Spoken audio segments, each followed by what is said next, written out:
not a point of care test. It's going to take more than just 15 minutes to get the results of these tests. Likewise, the 7-day quarantine is not recommended for children in daycare settings as well as our school-aged children. Again, we're going to be working through with our school districts and our parents to help them understand this process. But what's really key is that even though your quarantine might be shortened based on a lot of criteria, we still want to make sure you're adhering to a lot of other additional factors, such as consistent and constant mask wearing, especially at home, social distancing, and very much continued daily monitoring. So even after the 10-day mark, we'd like you to continue doing your daily monitoring for the remainder 14 days total. So with that, I'll open it up to questions from the group. So, are we safely past the Thanksgiving surge? I think we are. I think we're actually at a point where we can understand how the surge of Thanksgiving has really impacted us. We're 2 weeks out from, 2 incubation periods out from there, 4 weeks total. So we've kind of seen the direct impacts of it. Now, this is good news. We didn't see a huge spike. It's been pretty consistent. And what that tells us is that people followed along with the idea of having smaller gatherings. And just from conversations for those individuals that we've been interviewing through contact tracing, a lot of them have commented on the fact that it's been smaller. Many of them, share things, well, now it's just my household of 4 that's ill versus usually most years I've had Thanksgiving with 20 people. So I would just like to express sincere thanks to our community for taking our advice and really looking at a smaller Thanksgiving celebration. Overall, people were able to celebrate, and they were able to do it in a way that really helped control our numbers. That also shows us it works. So moving into the next holiday season, we're going to be asking you to do the same thing. I know Christmas is a time of gathering and fellowship, and again, we're going to be asking individuals to have smaller get-togethers with your household. Look at ways to do this virtually. Because even though the first doses of vaccine are rolling out, it's going to be until we get that second dose in everyone that's going to have the largest impact. So give our vaccines a fighting chance to do the right work by maintaining those social distancing cues. So Monica, I know high-risk people in long-term care facilities were another one of those top priorities identified, if we're getting COVID vaccine first. So I guess my question is, I know on the state level, I think the state's working with Walgreens and CVS trying to get those distributed. Do you have any update on how soon those might be coming to long-term care here? So the question is regarding vaccinations into our long-term care facilities. So this planning started, I want to say, in late September, early October. And as locals, we were reaching out to all of our long-term care facilities to make sure they got registered into the federal program and the state program through Walgreens and CVS. This will allow them to get a direct shipment of vaccine to do not only their residents, but their staff. The goal is that in the last week of December that they will start rolling out across the state and then really picking up speed in the first part of January. Again, one of the biggest impacts of this is that we want to make sure we have the right vaccine to them. And so with this group, we're hoping that the Moderna will get approved here, just like the Pfizer, and that will be pushed out to our long-term care facilities directly for them to start that process. Because, the Moderna compared to the Pfizer is going to be maybe a little bit user-friendly to handle in terms of keeping it at a normal refrigeration temperature or freezer temperature versus the ultra-cold that we have with Pfizer. So something that's much more usable with our long-term care facilities. The goal is, and the expectation is, the last week of December and into the new year, we're going to start seeing those doses roll in. When you say that the Moderna is better for this group, is it because the long-term care facilities will be doing their own vaccinations and they'll have to store the vaccine in that time, or is that the reason? Yeah, so the question being why Moderna would be maybe preferred for our long-term care facilities, it's because it's stable in a situation that they're used to. So using a normal freezer that we use for vaccines rather than ultra cold. So from a resource, our long-term care facilities have that type of freezer capacity available to do the Moderna. Likewise, they're going to be what we call a closed point of dispensing or closed pod, where they're going to get the direct shipment and they are going to administer it to their residents and not have any outside individuals or other professionals come in to do it, or take them to a different venue and get them vaccinated. Again, we want to make sure we keep them safe. Our long-term care facilities have done such a great job over this course to really try to protect their residents. And so by giving them the vaccine directly, they can take care of the residents in-house. So CVS and Walgreens are supplying the vaccine. They aren't sending people in to do the vaccination. No, so our understanding is that CVS and Walgreens are utilizing their distribution chain to help push out that vaccine as fast as possible. So which long-term care facilities get priority? Is it the ones that currently have outbreaks or have a history of outbreaks, or is it going to strictly go by, who has the most high-risk patients?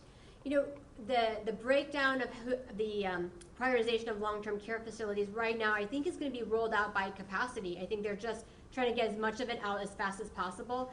The expectation is that it will be really quickly once it starts rolling in. So I don't necessarily think that we're going to have a prioritization, but I do know our long-term care facilities, even in-house, are working to prioritize their own residents. Who are their high vulnerable residents? Which one might be in dementia units that might be not able to adhere or remember to adhere to a lot of the non-pharmaceutical interventions. So our long-term care facilities have been also planning on just when they do get their supply, what they can do in their own four walls. And if the Moderna, for the reasons you already elaborated upon, is preferable for the long-term care, does that mean the Pfizer vaccine is going to continue to be the preference for the hospital systems? Pfizer itself is looking at ways to update their vaccine as well to make it a little bit more user-friendly. And I think that's in this next generation. But right now, whatever vaccine we get, we're going to be using in our community. And the fact that our hospitals were at the end of today are going to be able to do close to 1,300 doses. They have the capacity. There's still more staff they need to get vaccinated. So we're going to be pushing whatever we get. And for the general public, you kind of talked about how they're eager, they're ready. Is there a timeline, or is it still we have no clue when they're going to be able to get it? So for the general public that's very eager to get vaccinated, first of all, thank you. We want the general public to be eager to get vaccinated as well. Our timeline keeps moving on us, and it's going to be by supply. We just don't know when our vaccine is going to be rolled in and how much we're going to get. I can tell you, even just this week, we had one expectation one day, and by the evening at 9 o'clock, our numbers changed. We actually got more vaccine than we originally thought we were going to get. So it can be rather quick changes and people need to be adaptable. But the key is when we do get the vaccine, we're going to be trying to push as much messaging out as possible, and that's why our website's going to be a really good centralized point for information, much better than I would say just giving us a call at the health department or to your local health department, because their websites will be updated as quickly as possible once we know things and can spread out that message really at a faster pace. Has there been any information released on how safe it is for pregnant people to get the vaccine? The question is about pregnant women and the vaccine safety. I believe that's included in some of the next trials or the next data points, along with children under the age of 16. Would you say it's, I'm sorry. I was about to say, but right now the Pfizer vaccine has been approved for individuals 16 and older. Would you say it's still feasible to vaccinate at least 80% of the local community by this time next year? So the question is whether it'll be feasible to vaccinate 80% of the community by this time next year. I really hope so. I really hope so. That's how we're going to have that effective ability to respond and kind of move on out by that horizon, kind of move faster past that. I think there's going to be a mix. I think there's going to be people that are rolling up their sleeves. We had a great gentleman that sent us a letter in the mail that says, just let me know when it's my turn. I'm very excited about getting the vaccine. And we know there's going to be some vaccine hesitancy, people concerned about it. We're more than happy to answer questions about that. And, throughout this, we've seen different policies that might come into play. But I think at the end of the day, for us to be really effective, we really want to hit that 80% mark, and it's going to take an entire community's effort. How does the FDA's announcement that one vial, the vaccine, formula that comes in, it might be 6 or 7 doses instead of the 5 on the bottle? I know there's a lot of uncertainty in terms of how many you're actually going to get per week, but I mean, does that help move this along faster? Well, the news that came out from Pfizer and from the FDA is that as long as you can get full doses out of a vial, so you can't pool it, meaning you can't take some from one vial and another from a different, it has to be from a singular vial, that's how many doses you're able to utilize effectively, as long as they're full doses. And so if you end up getting 6 doses out of a vial because it's filled at a higher capacity, that's an additional person that we're vaccinating, and so that's great news for us. Is there enough virus within the vaccine, should a person receive it and experience symptoms, that they would need to isolate? So there's actually no virus in the vaccine. That's a common misconception, but I'm glad that you brought it up. What this vaccine is, the Pfizer and the Moderna, is what's known as messenger RNA, or mRNA. The best way to describe it is it's a blueprint. So what's coming into your body is a blueprint that your body responds to by making a protein. Now, this is even part of a protein, but it's a protein that's found on COVID-19. When your body makes the protein, you have B cells and T cells, which I like to call your surveillance fighter cells. They recognize it, they look at it, and they realize it's not supposed to be there. And so then your body attacks it and destroys that protein. You're going to have an immune response. In fact, the first time, anytime you get a vaccine, you're going to have some type. You might have soreness, you might have a slight fever, you might be a little bit achy, but it's a quick response. And that's natural, that's appropriate. Your body is building up its immunity.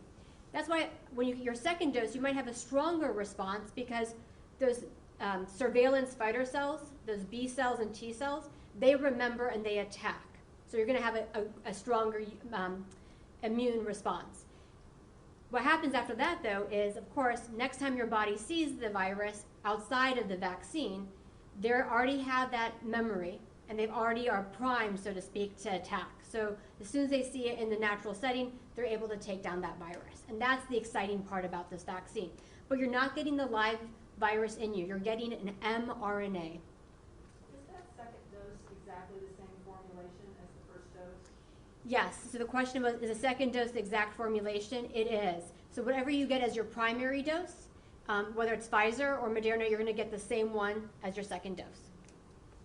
Mike, I have a couple questions about Tier 3 violations and complaints.